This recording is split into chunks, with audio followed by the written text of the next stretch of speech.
من أنا من أنا من أنا لولاكم كيف ما حبكم كيف Assalamualaikum warahmatullahi wabarakatuh. Apa kabar teman-teman? Salam semangat. Insyaallah pada video kali ini Bapak akan menyampaikan materi pembelajaran akidah akhlak untuk kelas 6. Dan insyaallah kita akan masuk ke pelajaran kelima, yaitu tentang akhlak tercela, atau dalam bahasa Arab disebut akhlak mazmumah. Karena pada video sebelumnya kita telah belajar tentang akhlak terpuji. Baik teman-teman, sebelumnya silakan teman-teman persiapkan diri teman-teman dan persiapkan bukunya, karena Eka akan mulai belajar. Dan kita awali dengan membaca basmalah terlebih dahulu. Bismillahirrahmanirrahim. Baik teman-teman, kita akan mengetahui daripada tujuan pembelajaran. Yang pertama, mengetahui akhlak tercela, sifat marah, fasik, murtad, dan upaya menghindarinya. Yang kedua, menyajikan contoh cara menghindari sikap marah, fasik, dan murtad. Langsung saja kita ke materi tentang marah dulu ya, sifat marah. Nah, marah atau bahasa Arabnya godob adalah perasaan tidak senang. Ada banyak sebab yang menyebabkan orang marah. Perasaan marah bisa muncul karena diejek atau dihina, keinginan tidak tercapai, atau dibohongi orang lain. Marah merupakan akhlak tercela yang harus kita hindari. Marah adalah sifat setan. Sifat setan tidak boleh kita ikuti. Ini gak boleh marah, teman-teman harus menahan diri. Orang yang mudah marah disebut pemarah. Orang yang mempunyai sifat pemarah akan mudah tersinggung. Jadi akan gampang tersinggung ya teman-teman, baik dengan omongan atau tindakan. Orang yang mempunyai sifat pemarah akan mudah tersinggung, bahkan oleh hal-hal kecil, hingga pada akhirnya akan menyakiti perasaan orang lain. Tanda-tanda orang yang sedang marah yaitu sebagai berikut. Jadi teman-teman bisa lihat nih kalau punya teman atau lagi marah atau enggak. Yang pertama, muka dan matanya merah ya. Yang kedua, tangannya mengepal, bibirnya bergetar-getar gitu ya. Yang keempat, terkadang mengeluarkan kata-kata kasar dan tidak sopan. Yang kelima, suka memukul atau menendang apa saja yang ada di dekatnya. Itu tandanya orang marah. Ada 4 jenis orang pemarah, yaitu sebagai berikut. Jadi ada jenis-jenis orang marah. Yang pertama, mudah marah tetapi mudah hilang rasa marahnya. Yang kedua, tidak mudah marah tetapi tidak mudah hilang rasa marahnya. Yang keempat, mudah marah tapi tidak mudah hilang rasa marahnya. Yang keempat, tidak mudah marah tapi jika sekali marah mudah hilang rasa marahnya. Jadi ada 4 jenis. Ada yang mudah marah tapi lama hilangnya. Ada yang jarang marah tapi sekali marahnya Masya Allah gitu, dan lama marahnya. Yang bagus itu susah marah atau tidak mudah marah dan mudah hilang rasa marahnya. Itu yang bagus teman-teman, kalau emang kita terpaksa untuk marah. Jenis marah atau pemarah yang keempat lah yang baik, yaitu marah memang sifat tercela, tetapi pada keadaan tertentu kita perlu marah. Misalnya ketika agama kita dihina orang lain, ketika nabi kita dilecehkan, itu kita harus mempunyai rasa marah. Ketika kita dilarang melaksanakan ibadah, atau ketika keluarga kita dihina orang lain. Namun sebaliknya, kita juga bersabar, sebab sabar lebih baik daripada marah. Nabi Muhammad SAW bersabda yang artinya, Abu Hurairah radhiyallahu anhu berkata, sungguhnya seorang bertanya kepada Rasulullah SAW, wahai Rasulullah, nasihatilah aku. Nabi Muhammad SAW bersabda, jangan engkau marah. Ia menanyakan lagi berkali-kali, farad dada miraran qala la taghdab. Maka beliau pun bersabda, jangan marah. Maka Rasulullah SAW melarang kita marah. Hal itu karena rasa marah itu datang dari setan. Setan selalu mengajak kepada manusia untuk berbuat tidak baik. Di dalam Al-Quran surah An-Nur ayat 21, Allah Subhanahu wa taala berfirman sebagai berikut. يا أيها الذين آمنوا لا تتبعوا خطوات الشيطان ومن يتبع خطوات الشيطان فإنه يأمر بالفحشاء والمنكر.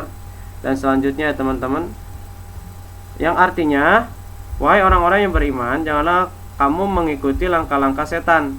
Barang siapa yang mengikuti langkah-langkah setan, maka sesungguhnya dia atau setan menyuruh mengerjakan perbuatan keji dan mungkar. Oleh karena itu teman-teman, kita harus belajar memaafkan kesalahan orang lain. Apabila ada orang yang berbuat kesalahan kepada kita, sebaiknya kita memaafkannya. Memaafkan lebih baik daripada menyimpan rasa marah.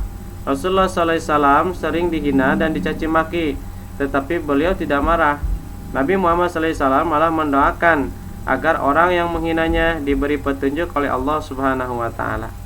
Lagi pula, seorang muslim dilarang untuk mendiamkan saudaranya selama 3 hari. Jadi jangan sampai kita mendiamkan saudara kita karena marah itu lebih dari 3 hari.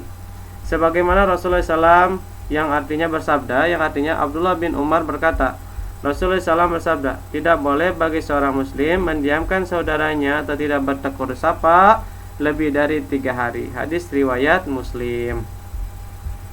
Marah merupakan sifat tercela. Jika kamu marah, kamu akan mendapatkan kerugian. Apa aja kerugiannya? Yang pertama, tidak disukai orang lain.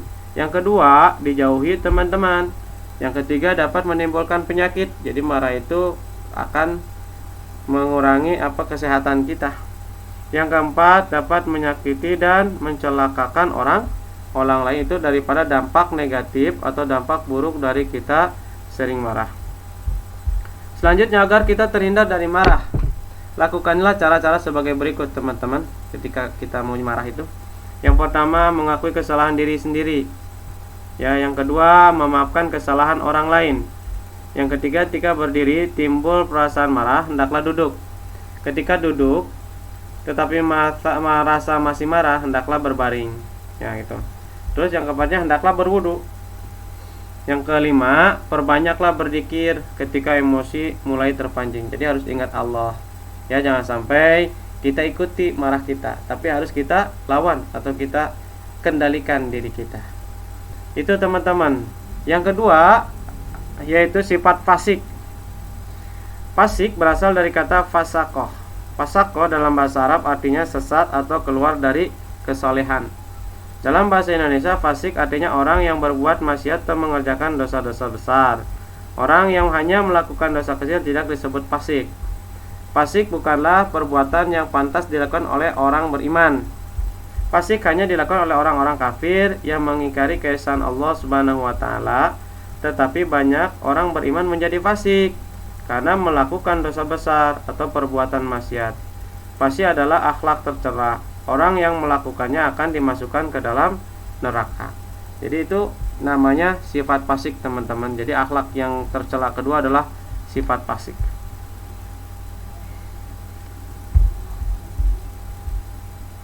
Ini di sini ada ayat ya yang artinya, dan adapun orang yang fasik atau kafir maka tempat kediamannya adalah neraka. Setiap kali mereka hendak keluar darinya, mereka dikembalikan lagi ke dalamnya dan dikatakan kepada mereka, rasakanlah azab neraka yang dahulu kamu dustakan. Jadi itu ancaman daripada orang fasik. Apa sih ciri-ciri orang fasik? Yang pertama, suka mengadu domba. Ya, gak boleh dia suka mengadu domba.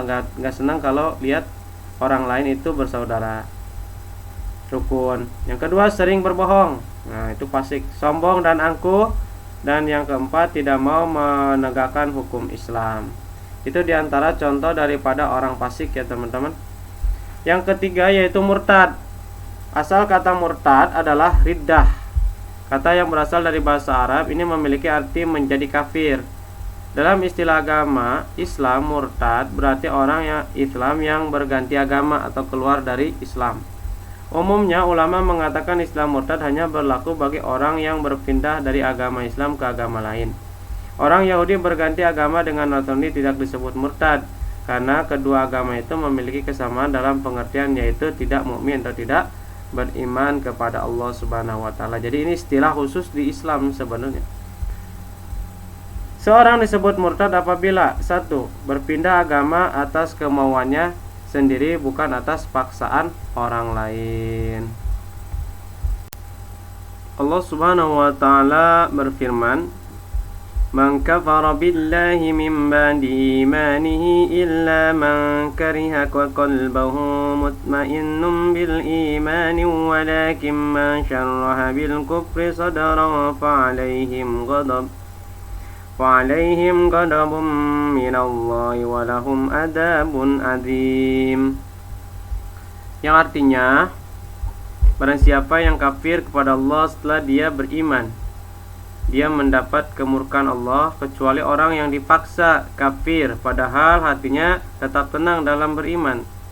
Dia tidak berdosa, tapi orang yang melapangkan dadanya untuk kekafiran, maka kemurkaan Allah menimpanya dan mereka mendapat azab yang besar. Jadi murtad itu nggak masuk murtad kalau dipaksa-paksa orang, tapi kalau memang keinginan sendiri, itu murka Allah akan menimpanya.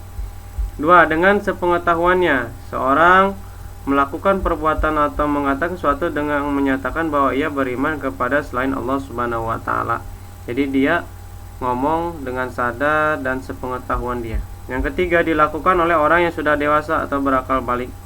Jadi dianggap murtad itu keluar dari iman atau karena dia udah balik akal, tidak atau masih waras gitu, bukan gila ya.